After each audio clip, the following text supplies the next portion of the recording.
आपण पाहत आहात जनता न्यूज एक्सप्रेस।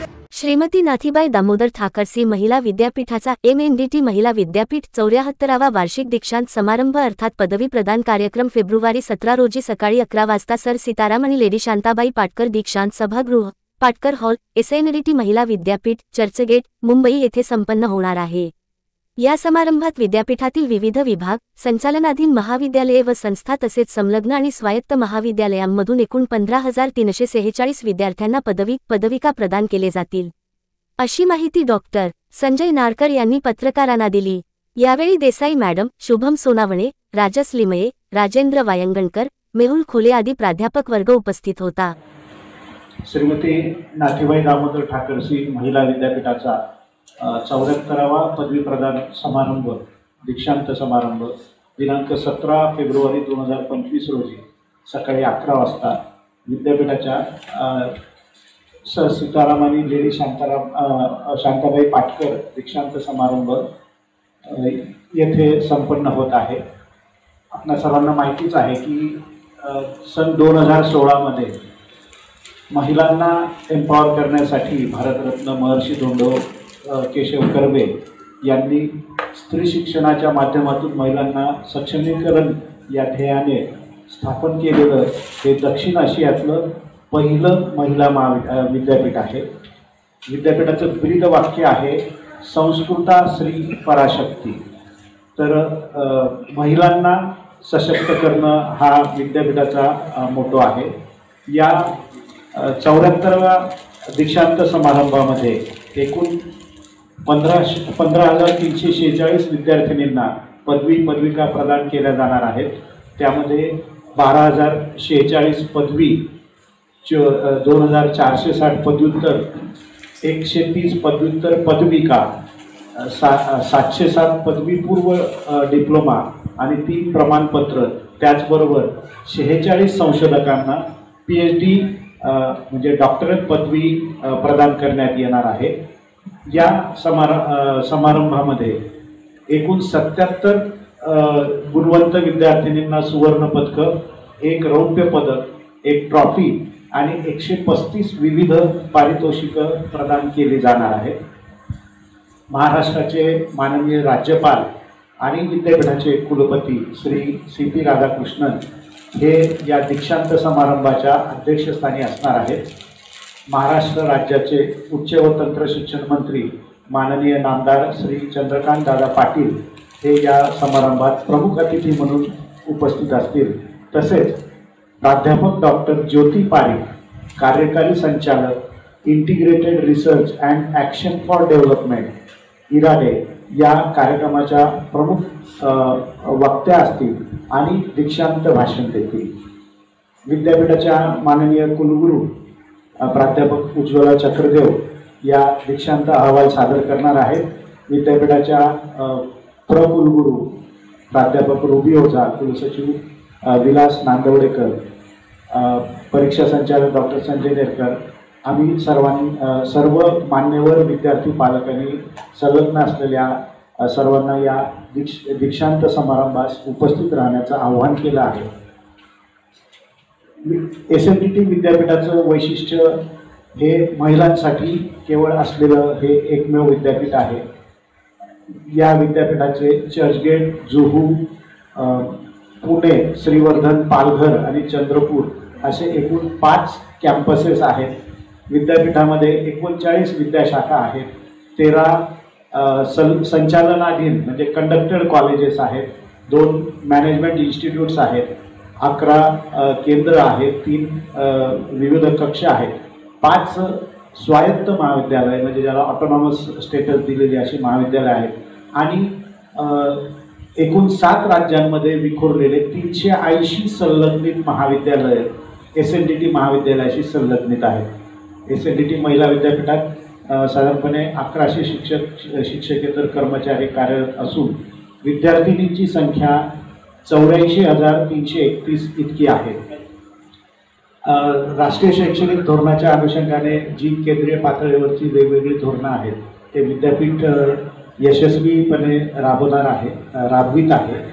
त्याचबरोबर आत्ताचा जो 11वा पदवी प्रदान समारंभ होणार आहे 17 तारखेला, त्या दिवशी त्याच समारंभ संपल्यानंतर लगेचच सर्व विद्यार्थिनींच्या डिग्रीज आम्ही डिजी लॉकरवर तात्काळ उपलब्ध करून देणार आहोत.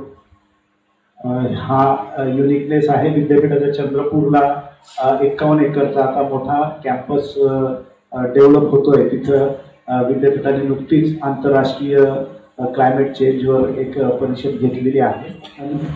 कार्यक्रमाचं नियोजन म्हणजे आम्ही जे गोल्ड मेडॅलिस्ट किंवा सर्टिफिकेट विनर ज्या विद्यार्थिनी आणि पालक आहेत त्यांना ऑलरेडी आम्ही कळून त्यांच्या उपस्थितीबद्दलची खातरजमा करून घेत आहोत. महिला सक्षमीकरणाच्या उद्देशाने 1916 मध्ये केलेली आहे आणि तेव्हापासून हे विद्यापीठ महिलांच्या सक्षमीकरणासाठी वेगवेगळी पावलं उचलून त्यांना म्हणजे सक्षम बनवण्यासाठी वेळोवेळी शिक्षणात वेगवेगळे विद्यापीठाने तसे आता वेगवेगळे स्किल अभ्यासक्रम पण मुलींसाठी उपलब्ध करून दिले. एक विशेषत्वाने एक गोष्ट इथं नमूद करावीशी वाटेल की आता ह्या पदवी प्रदान समारंभामध्ये एका 63 वर्षाच्या एका महिलेला सुद्धा पदवी MA ची पोस्ट ग्रॅज्युएशनची पदवी मिळणार आहे. म्हणजे महिलांसाठी शिक्षणाचं एक हक्काचं किंवा माहेर असं म्हटलं तरी चालेल असा लौकिक विद्यापीठाने जपण्याचा प्रयत्न केलेला आहे. आमच्याकडे आता एक जगराणी म्हणून खूप चांगला प्रोजेक्ट आता चालू आहे विद्यापीठामध्ये. नारी से नारायणी हा त्याचा मूळ गाभा आहे. व्यक्ती केंद्रित आता जी समाज व्यवस्था होत चालली आणि दिवसेंदिवस ती अजून वाढत चालली आहे. त्या पार्श्वभूमीवर विद्यापीठ आता खूप महत्त्वाचं काम हातात घेत आहे. ऑलरेडी त्याच्यावर आमचं काम सुरू आहे. माननीय कुलगुरू डॉक्टर उज्ज्वला चक्रदेव यांनी मार्गदर्शन केलेल्यानुसार आमच्याकडचं जे भाग्यस भारतीय ज्ञान एवं संस्कृत अशा प्रकारचं एक विशेष विभाग आहे ज्याच्या माध्यमातून जगराणी हा प्रोजेक्ट आम्ही चालवतोय.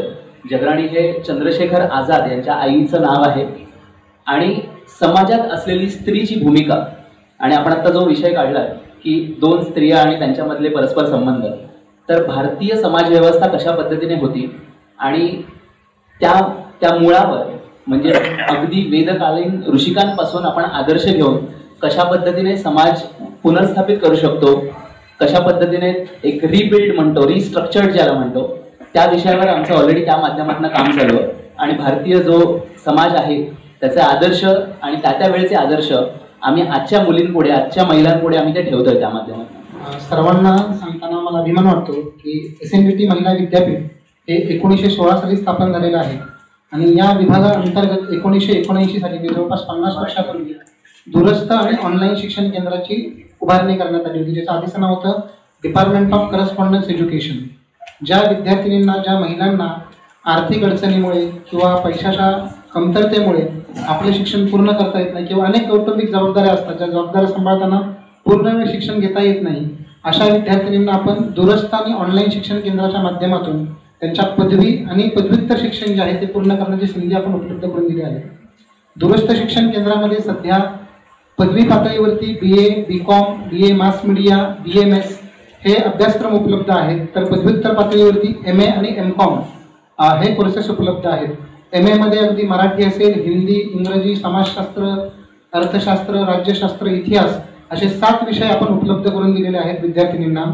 विद्यार्थिनी ही त्यांची परीक्षा मराठी, हिंदी, इंग्रजी किंवा गुजराती या 4 भाषेतून लिहू शकतात. त्यांना अभ्यास साहित्य जे आहे ते त्यांच्या घरच्या पत्त्यावरती आपण देत असतो. तसेच आपली जी अभ्यास केंद्र आहेत संपूर्ण महाराष्ट्रामध्ये दूरस्थ शिक्षण केंद्राचे अभ्यास केंद्र आहेत. म्हणजे अगदी राज्याच्या कुठल्याही कोपऱ्यात अंगणवाडीमध्ये काम करणारी अंगणवाडी सेविका असेल, अंगणवाडी मदतनीस असेल, पण तिला आपल्या करिअरच्या ग्रोथसाठी समजा आपलं ग्रॅज्युएशन पूर्ण करायचं आहे तर ती centre for distance and online एज्युकेशनच्या माध्यमातून आपलं राहिलेलं शिक्षण जे आहे ते पूर्ण करू शकते.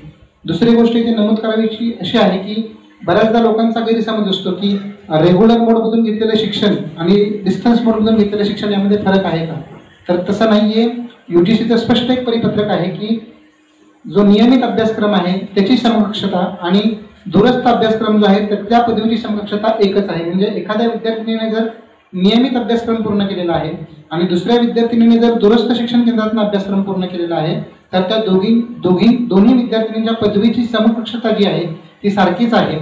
ती पदवी ॲट पार इक्विव्हॅलंट आहे.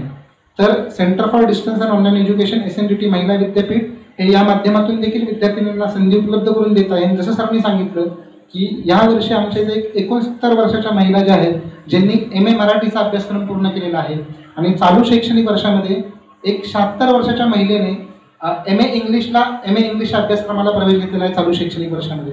आणि त्या विद्यार्थिनीचं म्हणणं असं आहे की MA झाल्यानंतर मला PhD देखील करायचं आहे. म्हणजे जसं शिक्षणाला वयाची अट नाही आहे SNDTच्या बाबतीत. अनेक महिला असतात कौटुंबिक जबाबदाऱ्यांमुळे बऱ्याचदा लवकर लग्न होतं, शिक्षण पूर्ण करता येत नाही, परंतु लग्न झाल्यानंतर देखील त्यांच्या शिक्षणात खंड पडू नये, त्यांना व्यवस्थित शिक्षण घेता यावं यासाठी दूरस्थ शिक्षण केंद्राची यंत्रणा कार्यरत आहे. आपण आपल्यामार्फत नक्की त्याचा माहिती सर्वांना कळवाल अशी आम्ही आशा बाळगतो. धन्यवाद. आमच्याकडे चेतना म्हणून एक सेंटर फॉर होलिस्टिक एज्युकेशन अशा पद्धतीचा उपक्रम राबवला जातो, ज्याच्या माध्यमातून 250 पेक्षा जास्त शॉर्ट टर्म कोर्सेस आम्ही प्रोव्हाइड करतो. अनेक महिलांना त्यांचा रेग्युलर कोर्स करताना, अनेक मुलींना त्यांचा रेग्युलर कोर्स करताना अशी एक अडचण जाणवते की आपल्याला एखादं स्किल शिकायचं आहे. म्हणजे एखादी आर्ट्सची मुलगी आहे पण तिला जाणवतं की मला एक स्किल शिकायचं राहिलेलं आहे.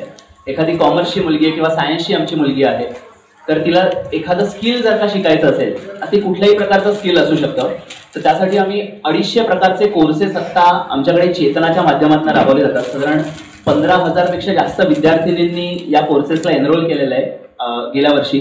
हा गेल्या वर्षीचा डेटा आहे. आता अजून 2 सेमिस्टर आमच्या त्या चेतनाच्या बाकी आहेत. वर्षातनं 2 वेळेला आम्ही वेगवेगळे कोर्सेस इंट्रोड्यूस करतो. अगदी वारली पेंटिंग पासून ते IT पर्यंत आणि डेटा सायन्स पासून ते चित्रकलेपर्यंत, लोककामापर्यंत अगदी खूप वेगवेगळ्या प्रकारचे डायनामिक भरतनाट्यम सारखा कोर्स त्याच्यामध्ये असेल. खूप शॉर्ट टर्म आम्ही कोर्सेस त्या माध्यमातून राबवतोय. मुली त्याचा आणि आम्ही त्याला क्रेडिट सिस्टमशी जोडलेलं आहे. त्याचा फायदा असा होतो की जर का मुलींनी एखादं स्किल अक्वायर केलं त्यांच्या करिक्युलमच्या सोबत, रेग्युलर करिक्युलम सोबत, तर ते त्यांच्या सर्टिफिकेटवर आम्ही मेन्शन करतो. हा एक ॲड ऑन राहतो त्यांच्यासाठी. नंबर 2, त्या माध्यमातून इंटरडिसिप्लिनरी जे कोर्सेस आहेत की आता आंतरशाखीय अशा प्रकारचे कोर्सेस आपण डेव्हलप केलेले आहेत की ज्या माध्यमातून शाखांचं पण बंधन राहिलेलं नाही आहे. कुठल्याही ठिकाणची, कुठल्याही शाखेतली मुलगी कुठल्याही दुसऱ्या शाखेतला एखादा कोर्स घेऊ शकते, तो पूर्ण करू शकते आणि त्याचे तिला क्रेडिट मिळतात. अशा प्रकारची व्यवस्था आपण विद्यापीठात आता इंट्रोड्यूस केलेली आहे. जर एखादा ग्रुप जर घेऊन आला तर त्यांच्यासाठी आयडियाथॉन 3.0 नावाची आपण स्पर्धा आयोजित केलेली आहे, ज्याची लास्ट डेट 15 फेब्रुवारी आहे. ज्याच्यामध्ये सहभागी होण्यासाठी 3 महिलांची टीम आवश्यक आहे, ज्याची प्रतिनिधी जी आहे, टीम लीडर जी असेल ती महिला असणं आवश्यक आहे. त्या स्पर्धेमध्ये सहभागी होणाऱ्या आणि विजेत्यांना पहिलं बक्षीस जे आहे ते जवळपास 1 लाख रुपयाचं रोख पारितोषिक आहे. दुसऱ्या विजेत्यांना 50,000चं पारितोषिक आहे आणि तिसऱ्या विजेत्यांना 25,000 रुपयाचं पारितोषिक आहे या आयडियाथॉन स्पर्धेसाठी. हा शासनाचा उपक्रम आहे. शासनामार्फत आयडियाथॉन नावाचा उपक्रम राबवला जात आहे. माफी चाहती हूँ. SNDT में मीडिया के जर्नलिज्म और मास कम्युनिकेशन के प्रोग्राम्स हैं. अंडर ग्रेजुएट लेवल पे 8 कॉलेजेस में हैं और पोस्ट ग्रेजुएट लेवल पे 3 कैंपसेस पे हैं. So mass communication end journalism जो आप सबको माहिती है, उसके प्रोग्राम्स पुणे कैंपस पे और जुहू कैंपस पे चलते हैं और कोल्हापुर में और दिल्ली में भी अंडर ग्रेजुएट कॉलेजेस में मास कम्युनिकेशन करके प्रोग्राम है. और जो स्पेशलिटी है वो ये है कि वो प्रोग्राम अंग्रेजी में है, पर विद्यार्थिनी उसकी एग्जाम कोई भी भाषा में लिख सकती है. गुजराती, मराठी, हिंदी, इंग्लिश एंड उर्दू 5 भाषाओं में एग्जाम लिखी जा सकती है. ये SNDT का स्पेशल प्रोविजन है, क्योंकि भारतीय भाषाओं को जब से ये यूनिवर्सिटी बनी है तब से महत्व दिया जाता है, तो वो बहुत इम्पोर्टेंट है. जो क्योंकि बहुत सारी लड़कियों को झिझक है अंग्रेजी को लेके, तो उन्होंने उसके लिए टेंशन लेने की जरूरत नहीं है. अचूक बातम्या, निपक्षपाती विचार, अन्यायाविरुद्ध वाचा फोडणारे परखड विचारांचे सार्वभौम दैनिक प्रजासत्ताक जनता.